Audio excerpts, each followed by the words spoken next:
मंगलम भगवान विष्णु।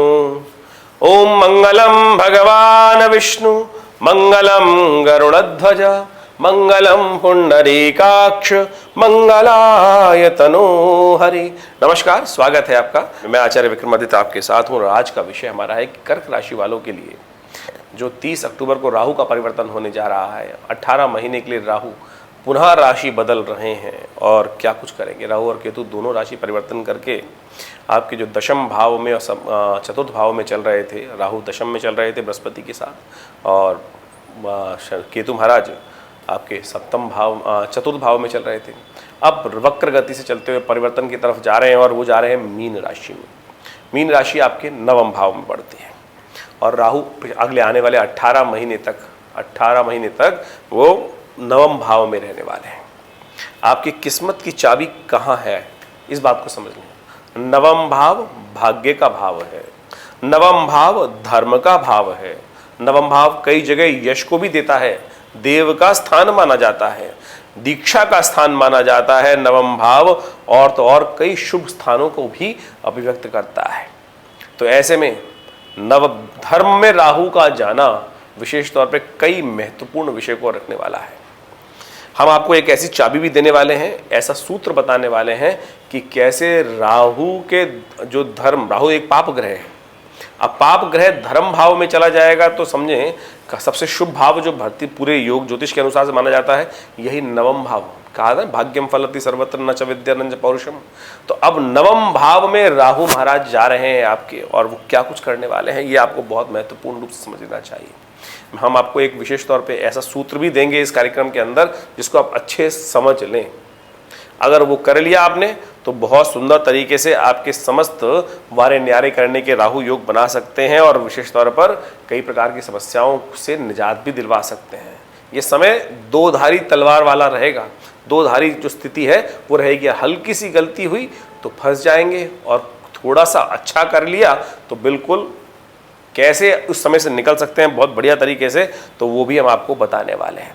सबसे पहली बात, राहु का परिवर्तन नवम भाव में जो होने जा रहा है 18 महीने तक रहेगा। और ये एक बात आप समझ लीजिए, आपको खासतौर पर अपने स्वास्थ्य का सबसे पहले ध्यान रखना है। जो पेट से ऊपर यानी चेस्ट वाली बीमारी, सांस वाली बीमारियां, एसिडिटी वाली बीमारियां, इन सब से खान पान बिल्कुल स्वस्थ रखने का आपको प्रयास करना, इम्यूनिटी को स्ट्रांग रखने का प्रयास करना चाहिए। नहीं तो राहु वहाँ पर आपको गैस से रिलेटेड, आपके श्वास से रिलेटेड, खांसी इत्यादि समस्या से, एंजाइटी संबंधी समस्याओं को बढ़ाने के योग दे सकता है। तो सबसे पहले इस बात को आपको ध्यान रखना है कि अपने खान पान को पूरी तरह से स्वस्थ, हेल्दी, हाइजीनिक फूड जो होता है वही प्रॉपरली आपको लेने का प्रयास करना चाहिए। नहीं तो क्या होता है, एक समस्या और हो सकती है कि टाइमली खाना खाते नहीं है, कभी खाया, कभी लेट कर दिया, कभी छोड़ दिया, कभी बीच में कुछ और हो गया, बहुत ज़्यादा अलाय बलाय खानी शुरू कर दी। तो राहु महाराज आपको पहले ही समझा रहे हैं कि धर्मयुक्त, धर्म में जा रहे हैं राहु, धर्मयुक्त कार्य कर। धर्म का मतलब केवल पूजा पाठ नहीं है, ऑर्गेनाइज, धर्म का मतलब है ऑर्गेनाइज्ड वे में काम करना, जो ऐसा चीज जो सुव्यवस्थित हो उसी रूप में काम करने का आपको प्रयास करना चाहिए, तब आपके लिए सबसे अच्छा हो सकता है। ये धर्म का जो स्थान है, नवम स्थान जो है, वो भाग्य का स्थान भी है। भाग्य जगा भी सकते हैं राहु और भाग्य सुला भी सकते हैं। सब कुछ आप कर्ता पर निर्भर करने वाला है, इस बात का आपको ध्यान रखना है। राहु केवल एक ही बात मांगने वाले हैं जो मैं सूत्र रूप में समझाने जा रहा हूं आपको, जो मेरे कार्यक्रम के आरंभ में भी आपको बताने का प्रयास किया। जितने धर्मयुक्त रहेंगे, जितने अपने अंदर सरलता को रखेंगे, जितना भगवान की तरफ आराधना को रखेंगे, सरल भाव रखेंगे, अधर्म का पालन नहीं करेंगे, धर्मयुक्त रहेंगे, उतना ज़्यादा आपकी प्रोग्रेस राहु महाराज देने वाले हैं। और जितने अधर्मी आप हुए इस 18 महीनों में, जिसको एक्सपेरिमेंट करना है करके देख ले साफ साफ। 18 महीने का समय कोई छोटा मोटा समय नहीं होता है, बहुत लंबा समय होता है 18 महीने का।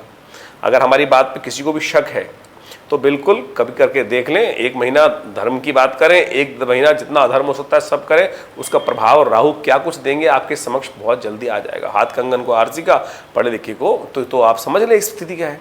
तो आपकी स्थिति में आपको ज्योतिष के सूत्र रूप में समझाने का प्रयास कर रहा हूं कि क्या कुछ होने के योग दिखाई देते हैं राहु के कारण से आपकी राशि के अनुसार से। तो धर्मयुक्त अच्छे काम, सद्भावना वाले काम जितने आप करेंगे उतने आपके परिवार की प्रोग्रेस निश्चित तौर पर राहु महाराज यहाँ परिवर्तन के तौर पे आपको देने आए हैं। तो सुंदर तरीके से इस बात को समझते हुए कार्य करने का आपको प्रयास करना चाहिए। एक सबसे बड़ी बात, परिवार में भाइयों के साथ, सबके साथ प्रेम बना के रखें। हो सकता है कि थोड़ी बहुत उठापटक होने के कारण से उस प्रेम में कुछ ना कुछ कमी आने के योग बन जाए। पत्नी के जो शादीशुदा लोग हैं, अपनी पत्नी के साथ बहुत ज़्यादा संबंधों को ठीक रखने का आपको प्रयास करना चाहिए। ज्योतिष के दृष्टिकोण से यहाँ जो राहु और केतु का परिवर्तन है वो विशेष तौर पर ऐसा हो सकता है कि जिसके कारण से कुछ अननेसेसरी के कॉन्फ्लिक्ट्स, चाहे वो पारिवारिक जीवन में हो, चाहे वो भाइयों के साथ हो, चाहे वो मित्रों के साथ है, वो आपको लिए खास तौर पर परेशानी का सबब बन सकते हैं। ऐसे में विशेष तौर पर बिना वजह के झगड़े, परिवार में जो आपकी फैमिली लाइफ है वहाँ बिना वजह के झगड़े कुछ ना कुछ आपको परेशान करने के योग दे सकते हैं। तो एक चुप 100 को हराए, ये सबसे बड़ी कहावत आपको हम बताने का प्रयास कर रहे हैं कि एक चुप 100 को हराए। ये विशेष तौर पर आप ध्यान रखते हुए काम करने का आपको प्रयास करना चाहिए। इससे सुबह सुबह बहुत अच्छे से परिवर्तन के योग बनेंगे। एक काम और कर लीजिए, एक उपाय मैं आपको दिव्य रूप से बताने का प्रयास कर रहा हूं, ये आप विशेष तौर पर करेंगे तो देखिएगा आपके लिए बहुत सुंदर रास्ता बनता चला जाएगा। नित्यपति भगवान सूर्य को थोड़ा जल में दूध डालकर अर्घ देने की आदत डाल लीजिए। ये राहु महाराज भाग्य जगाने आए हैं आपका, आपके हाथ में भाग्य जगवा लो या भाग्य सुधा लो। तो आप कोशिश करें इन सब बातों को सिद्धांतिक तौर पे समझते हुए आपको करने का प्रयास करना चाहिए। तो बहुत सुंदर तरीके से आपके जीवन में परिवर्तन का योग राहु महाराज स्वयं बनाने के बहुत अच्छे अवसर आपको प्रदान कर देंगे। ये राहु भाग्य जगाने आए हैं, हम आपको बता रहे हैं। और जो बुद्धिमान व्यक्ति होते हैं सही रास्ते को पकड़कर बहुत सुंदर तरीके से लाभ के योग बना लेते हैं। नित्यपति जल्दी उठिए, भगवान सूर्य को जल दीजिए और अवश्य विशेष तौर पर उनके निमित्त अर्घ देना, थोड़ा जल में दूध डालकर भगवान को नित्यपति आप अर्घ अवश्य दें। ये देखिएगा आपके लिए किस्मत जगाने का सौदा हो सकता है। स्वास्थ्य के दृष्टिकोण से जब हमने कहा थोड़ी बहुत दिक्कतें आने के योग दिखाई देते हैं, तो उसके लिए क्या करना चाहिए आपको। कभी कभी जब संक्रांति पड़े, महीने में एक संक्रांति पड़ती है, उस संक्रांति के दिन में आप किसी मंदिर में, देवालय में, शिव के मंदिर में जाकर वहाँ कोई मूली लेकर भगवान को अर्पित कर दिया करें।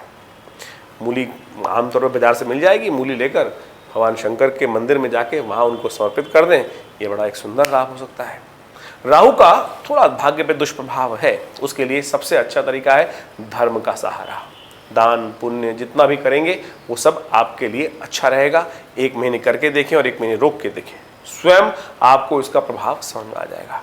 कोशिश करें राहु के मंत्र का जप कम से कम 1 माला नित्यपति करने। राहु का मंत्र है ओम भ्रांग भ्रींग भ्रौंग से राहवे नमः।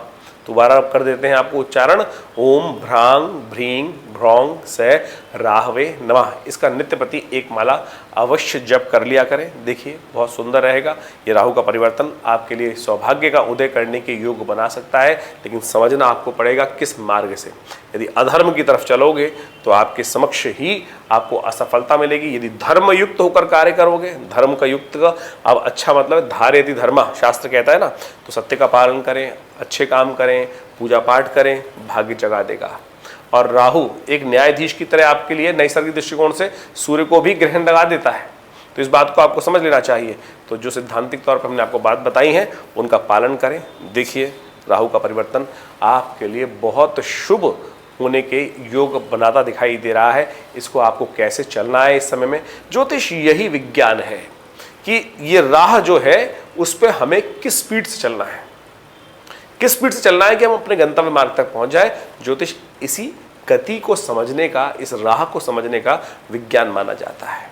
आप लोग, बहुत सारे लोग कहते हैं कि प्रिडिक्शन का विज्ञान है, प्रिडिक्शन कर दिया तो सत्य हो जाता है। देखिए वो सब आपके कर्म के अनुसार से। यदि अच्छा कोई कर्म किया आपने, जब कोई ग्रह अशुभ होता है तो आप जाते हैं ना ज्योतिषी जी के पास, बताते हैं उपाय जान लो। जब उपाय कर लेते हैं तो कैसे फिर, जब निश्चित था तो परिवर्तन कैसे है। कर्म प्रधान विश्व रचनाकार, कर्म प्रधान है। यदि उपाय करके शुभ कर्म कर लोगे तो अशुभ से अशुभ समय में भी परिवर्तन आने का योग बन जाएगा। तो ये सिद्धांतिक तौर पे समझ लीजिए कि ज्योतिष में योगा योग परिवर्तनशील है आपके कर्मानुसार, तो उसके अनुसार से कार्य करेंगे तो बहुत सुंदर तरीके से आपके लिए लाभ के योग बनेंगे और परिवर्तन का समय बनेगा। धन्यवाद, नमस्कार।